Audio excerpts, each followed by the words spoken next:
What is your job, and what does your day in the life look like? I'm an archaeologist. A lot of archaeologists like me work in the construction industry, rather than for a university or a museum.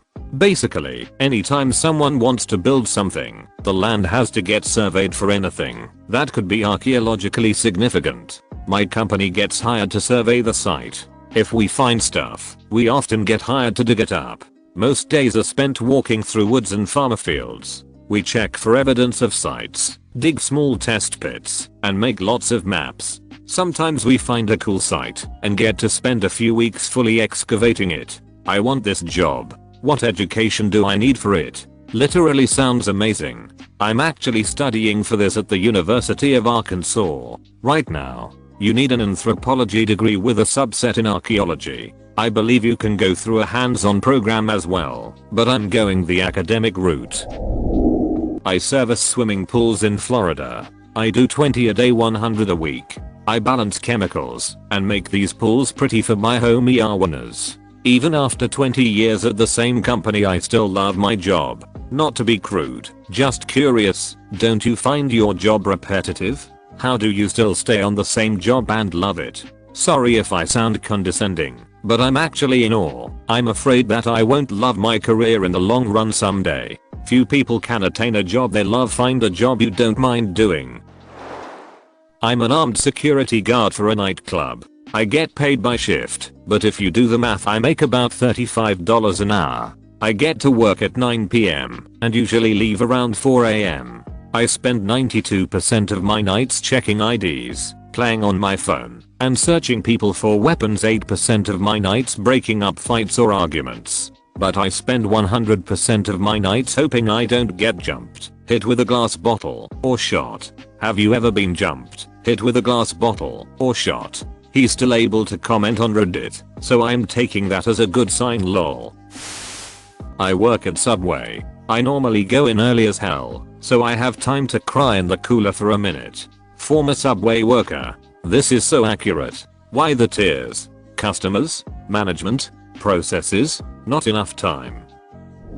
I work in a central kitchen for Meals on Wheels, and we provide anywhere from 400 to 600 meals a day for our county. There are only 4 of us that make the food, and 1 person is in charge of dessert and only works 16 hours a week. We start our day at 4:30 and the meals go out at 10. We rely on volunteers for help serving and delivery. I think our volunteer count was around 200 last I heard. Most of them are retired or people taking time during their lunch break to deliver 10 to 12 meals for their route. All the food is made from scratch, and we run our operation out of an old nursing home kitchen.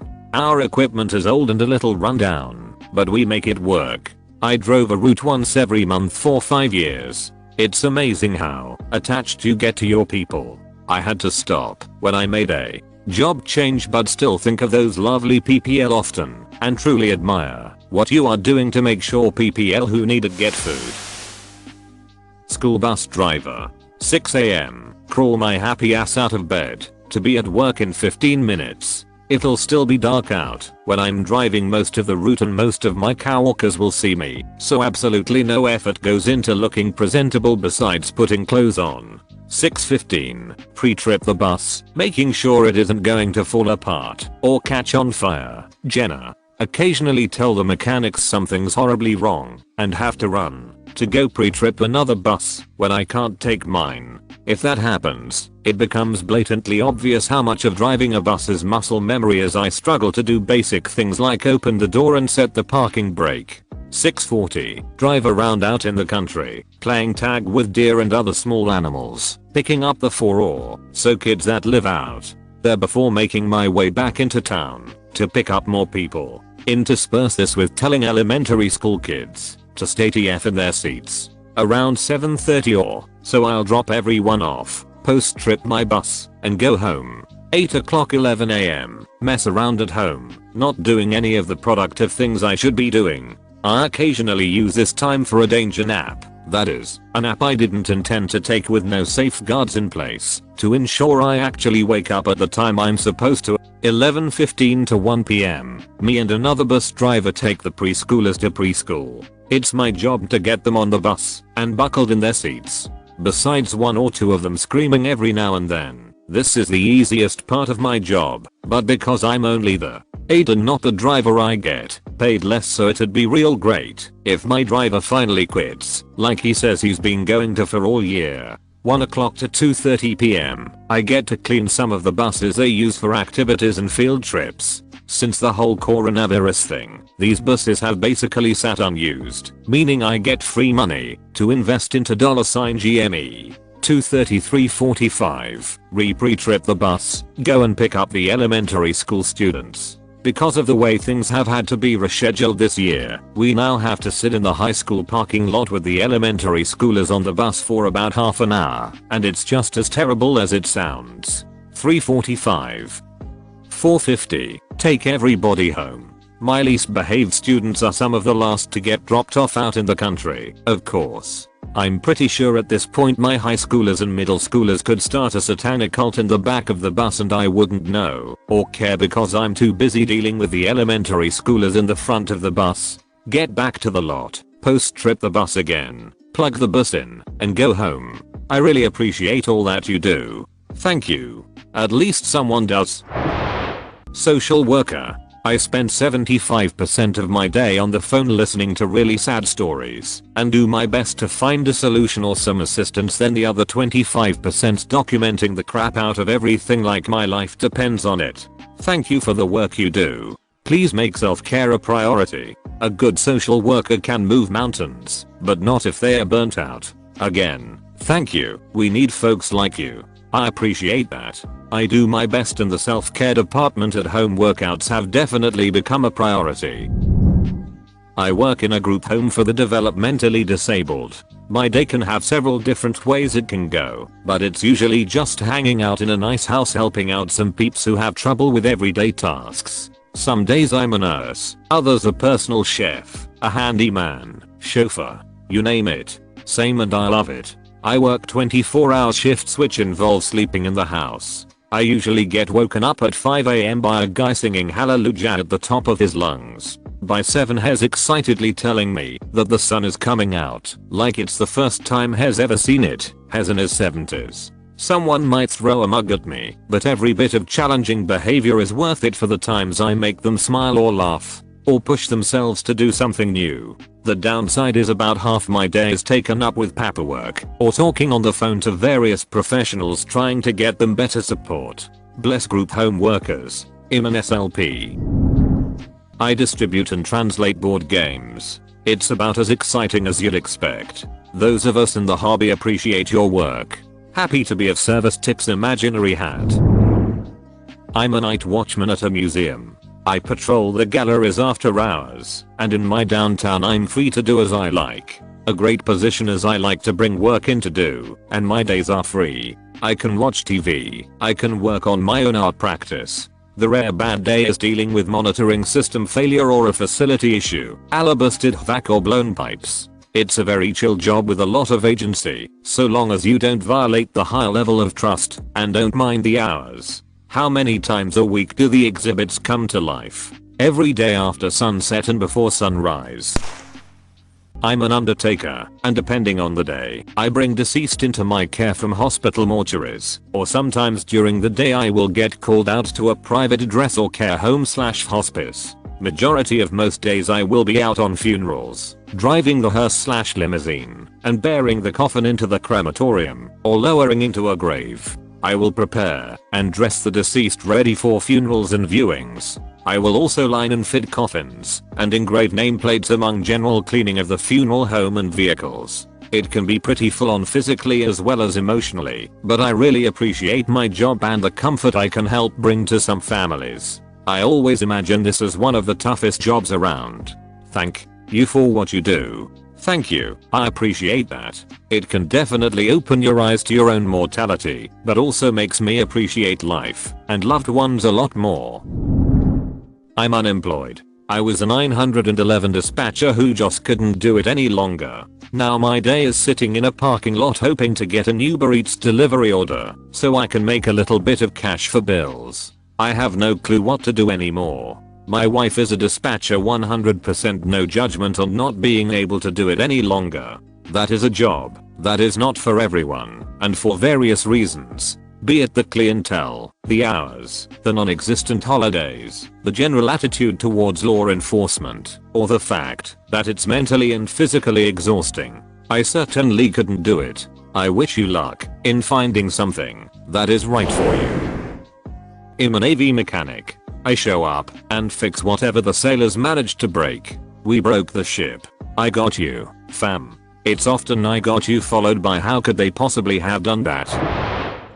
I'm an aerospace engineer with NASA. Every day is a new and exciting challenge. I've been lucky to have a career full of extremely challenging and, mostly, fun projects, so it's a real dream come true. Right now we are prepping to land the Perseverance spacecraft on Mars. For the next 2 weeks we are working through the decision-making process for the trajectory correction maneuvers and flight software updates that are scheduled over the next 2.5 weeks before landing.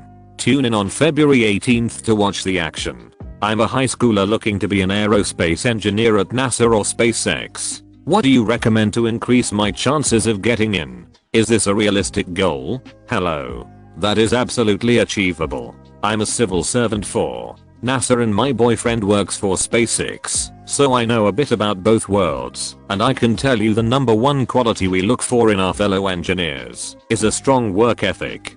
Certainly we all love math and science and that is the basis of the work we do, so there does need to be some, not necessarily natural, aptitude there, but at the end of the day we spend well over 40 hours a week dedicated to this job. We all like working with people who are easy to get along with and dedicated to the common goal of doing really difficult and amazing, at least in our own opinions, things. The #1 thing you can do to increase your odds of working for NASA or SpaceX or anywhere else is to get involved early. NASA has a ton of high school and college educational programs. Apply to them. They're free and they'll help you learn more about what you specifically find interesting. I did as many as I could, and it helped me realize my love for interplanetary exploration. It was especially helpful for when I went to apply for internships and co-ops in college, as I had a resume as a sophomore that stood out from my peers. Lastly, if you know you want to work at a specific agency/company/etc, pursue a co-op over an internship. A co-op lets you spend multiple semesters at the same place. I did 4 semesters at the Johnson Space Center and gives you the chance to move around within the organization and get a feel for exactly what you want to do with your career. NASA does the majority of their hiring from their co-op students, so it's your best bet for a job offer upon graduation. Best of luck, and feel free to ask any more questions you might have. I'm always happy to help. I'm a teacher. I spend about 30% of my day teaching. The rest of the time is mostly grading, filling formats and planning. I'm in adult education. I freaking hate that the system has taken my passion and stomped on it with cleated boots. Same here. I spend less time teaching and the majority of my time documenting that I'm chasing kids down to attend class, hand in work, and also teaching Ella lessons in my not Ella class because we've decided that the best thing for kids who aren't performing up to state expectations is to strip away all of their electives and force them into more English classes. Because I'm not a core subject teacher, the admin constantly tells kids to focus on their core classes, which they then stop doing any and all work for my class, and I'm told to explain why they are not doing my work. I'm told both my classes are too challenging and also that my lessons need to be rigorous for the kids. They just me. I'm not allowed to have classes on the platform I was using because the kids claimed they couldn't find the link, which was posted everywhere on my class page as well as given to them by their previous period's teacher. We are pushing all of the responsibility of kids passing on to the teachers and making excuses for the kids instead of just meeting them where they are at. I'm a paramedic. Most of my day is spent explaining that the emergency department probably isn't the right place to go for the ailment that started in 2012 and you saw the GP yesterday, or that perhaps you need to give the antibiotics more than 2 hours since the first tablet to start working, or explaining to the triage nurse that the patient denied neck pain all 20 times I asked. On the upside, there are the occasional patients who genuinely need help, or vulnerable patients who just need a bit of support and they make it worthwhile. We also have by far the best workmates anywhere. I call shenanigans. You'll just love dumping those people on us and smile your crap eating grin when you leave them in Tridge Hub. Much love from an ed nurse. Oh no, those are the 20-year-old wasted that has just vomited all over themselves and we wrapped up like a burrito. Merry Christmas. I'm 16 years old and live in Mexico. I have 2 jobs plus school, so I'll describe both of them. The first is in the fields. I work in mostly lime fields, so I'll talk about that. So I wake up at 5 AM to get ready, take a shower, eat breakfast, etc. Then I go to the owner of the field's house where everyone who's going to work that day meets up. We arrange transportation and off we go. We just hop on the back of like 2 trucks. When we arrive, we grab a crate and start cutting. They pay you by crate, so the more you do the better. Around 1 PM we start heading back. We take the lime crates to the factory where they ship them around the world. You might have a lime I cut in your house. Chances are really small though. I get paid, go home and off to my second job. This is on Mondays, Wednesdays and Fridays. My second job is at my dad's convenience store, so why bother explaining? But it takes a lot of patience to deal with crappy customers after a long day in the sun, so I'm always in a bad mood lol. Sadly this is every day. Sounds like you do a lot. When do you have time for school? I'm enrolled in a special system where I only go to school on Saturdays. But since it's online now, they give me the homework for the week and I send it every Saturday. I'm a book editor. Some days usually start with random check-ins and meetings. Most are just checking emails, and working 90% of the time I'm editing spellings, making sure stories are coherent, checking if the plot makes sense and/or editing and adding pictures to books. This is my dream job. How did you get into this position, if I may ask? I build wind turbine blades. Lots of hands-on work, which I love doing, and honestly after 5 years working there I still enjoy it. The people I work with are some of the funniest people I know, and really make the 12-hour shifts pass by quick. Are you responsible for putting the big ass blade in the city center?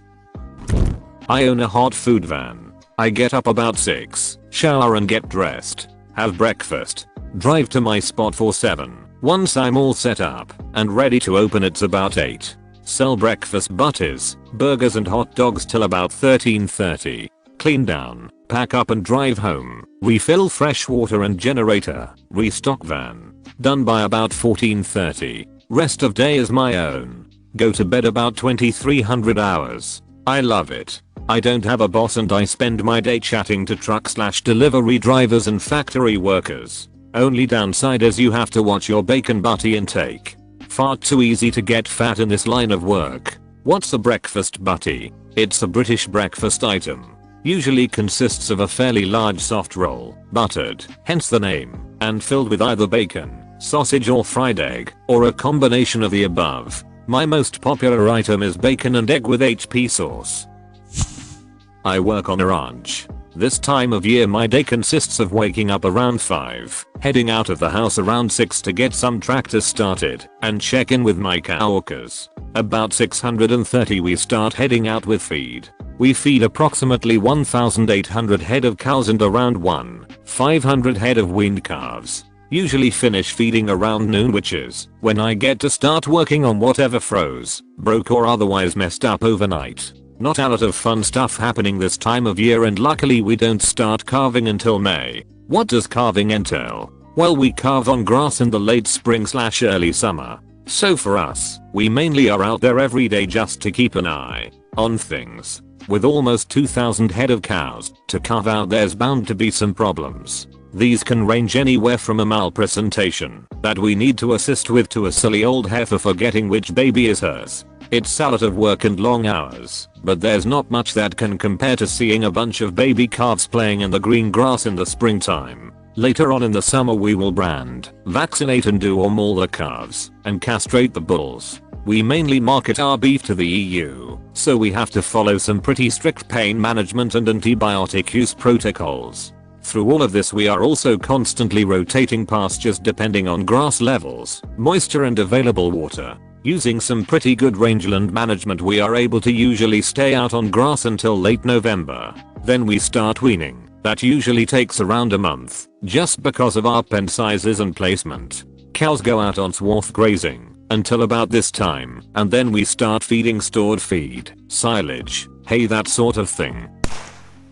I sell tie-dye at festivals and events. I also run a leather workshop out of my garage. I also play the stock market. Typical day: get up at 7 AM, go to the gym. Come home, get the kids in Zoom with their teachers. After lunch I usually make an item or two for sale in the garage. Weekends we load up and all go to music festivals and sell our tie-dye. I've never been one to follow the normal path. Sounds amazing, dude. Enjoy doing what you love.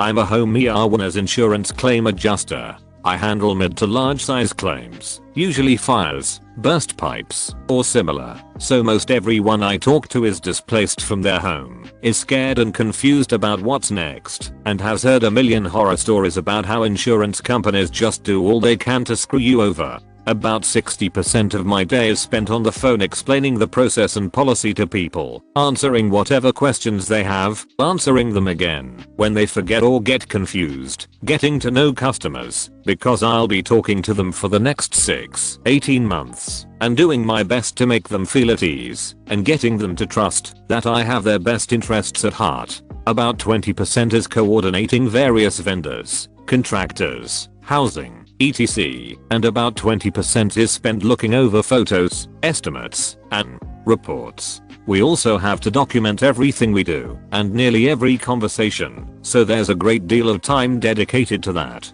Pre-COVID I typically drove 2-6 hours each day to inspect homes, so a lot of this work was done behind the wheel and in person. Wanted to say I appreciate your work. Someone of your profession saved my parents about 10 grand when their basement flooded a couple years back. Now that I work from home, I'm essentially a professional cat petter. My days are spent petting, playing with, and talking with the cats. You are living the dream. I'm not going to lie or sugarcoat. It took a lot of hard work and dedication to my craft to get where I am. Plus, there was a very real possibility that I wouldn't make it through the probationary period. In the end, though, the cats got together and decided I was better than nothing, so they kept me on. I design high-end wine cellars for a living. I work in a third modeling program all day. Most days are drawing small wine cellars to hold 250-1,000 bottles of wine, but every few weeks we get a request for a design to hold 10,000 bottles. We design, manufacture, and ship all over the world. They're incredibly expensive, but the quality is unmatched. 10,000 bottle cellar would cost somewhere in the neighborhood of $300,000 installed, maybe more. The job has its drawbacks like any other, but for the most part one love what I do. Before this I worked in landscaping for 10 years, started using SketchUp to design my hardscape projects, to help me lay it all out and accurately figure material costs. Don't be afraid to learn a new skill. It changed my life. For what it's worth, 30 years ago, I bought a ton of red wines, mostly Cabernets, put them in a storage locker, and left them there. Indoor locker but no AC, low temp is about 50, high temp about 80. Wines are all stored in camping coolers so temp changes are slow. I've been pulling them out to drink them during the last few months. Not a single one is bad, or last still full of fruit, no corks went bad. Some weren't really meant to be stored this long. I have no idea how they lasted, but they did. All rated 94+ by Wine Spectator. Cook. I open giant cans of things and reheat it. Honestly, most my job is a full body workout. 200 rounds of toast, several trays of oven bacon, 10 kilograms of baked beans in tomato sauce. Do you have any idea what a pain in the ass it is to pick eggshells out of 150 eggs in a bowl? Then there was that one time I messed up 50 liters of chili, too spicy for anyone to eat. Doesn't compute. Most my clients are 80+ English people. Train driver. I arrive and pick up my schedule card for the day. I read through it and see if there are any safety notices relevant for the day. I make my way to my train, either departing from the station or depot, following the schedule for stopping pattern on that trip. Breaks are put as part of the schedule. Occasionally there are moments to snag a coffee here and there. There may be requirements to travel as a passenger depending on the work.